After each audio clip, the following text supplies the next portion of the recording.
Good morning students. तो rainbow book पढ़ रहे हैं जिसके अंदर थर्ड लेसन पढ़ रहे हैं जिसका नाम है थर्ड थॉट्स। तो सभी स्टूडेंट्स आज नेक्स्ट पैरे को देखेंगे। आइए आज नेक्स्ट पैरा पढ़ना स्टार्ट करते हैं।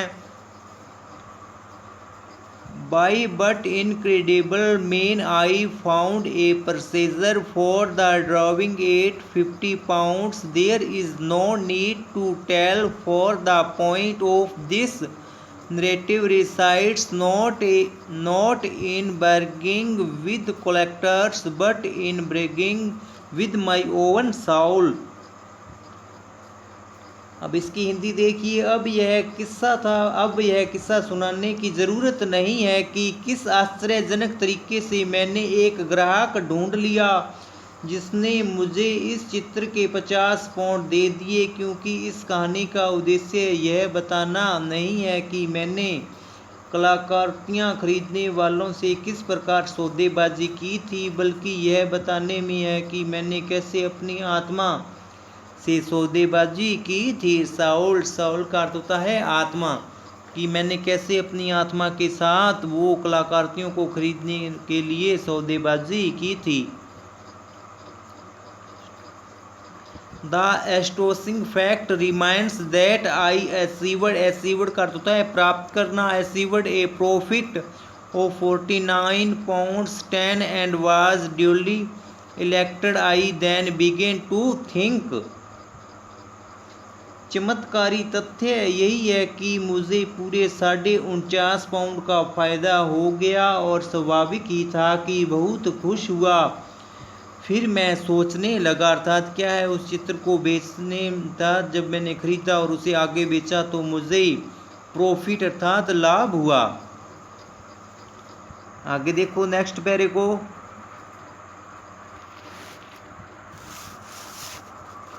The dealer saw my thoughts ran in that little street by the Candle West door. He out to participate in this.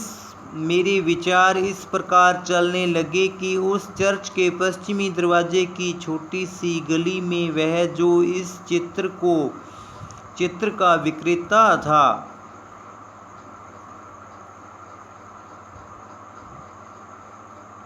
he behaved very well to me and I ought to behave well to him. It would be only fair to give him half. उसे भी इस नफ़े की रकम में से आधा हिस्सा तो मिलना ही चाहिए। उस बेचारे ने मेरे साथ सही लेन देन ही किया था और मुझे भी उसके साथ उचित व्यवहार बिहेव का होता है व्यवहार की, मुझे भी उसके साथ अच्छा व्यवहार करना चाहिए। उसे इस रकम का आधा हिस्सा देना अच्छी बात होगी। आगे देखो नेक्स्ट पैरे को। Thereupon I sat down and wrote a little note saying that the potential Turner drawing, which no doubt he recollected, had turned out to be authentic, and I had great pleasure in enclosing him half of the proceeds, as I considered that the only just and decent course. इस प्रकार मैं उठ बैठा और मैंने एक छोटा सा पत्र लिखना, राइट कर होता है लिखना। मैंने एक इस प्रकार क्या है, मैं उठा और एक पत्र लिखा। मैंने लिखा कि वह स्वाभाविक टर्नर का चित्र जिसकी उसे ज़रूर याद होगी, वह सचमुच असली टर्नर का भी चित्र साबित हो गया था। मुझे खुशी है कि उस रकम का आधा हिस्सा मैं उसके पास भेज रहा हूँ, क्योंकि यही उसके लिए एक सम्मानीय काम था।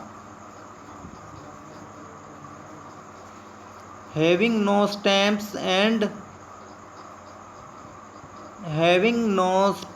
and the hour being late, I did not post this and went to bed. डाक टिकट नहीं थे और समय भी काफ़ी देरी का हो चुका था, इसलिए मैंने इस पत्र को डाक में नहीं डाला और सो गया। तो इस प्रकार की बात इस लेसन के अंदर चल रही है। हाँ तो स्टूडेंट्स आज के लिए इतना ही पढ़ेंगे, तो इससे जो नेक्स्ट वाला पैरा है वो कल पढ़ेंगे। तो आज के लिए इतना ही। Okay bye bye, have a nice day. तो मैं आपसे बोल रहा हूँ कि एक बार ये जो लेसन का पैरा मैंने पढ़ाया है इसको आपने रिपीट करना है, अर्थात अच्छे से पढ़ना है, इसके प्रत्येक मीनिंग को जानना है। तो आज के लिए इतना ही, धन्यवाद।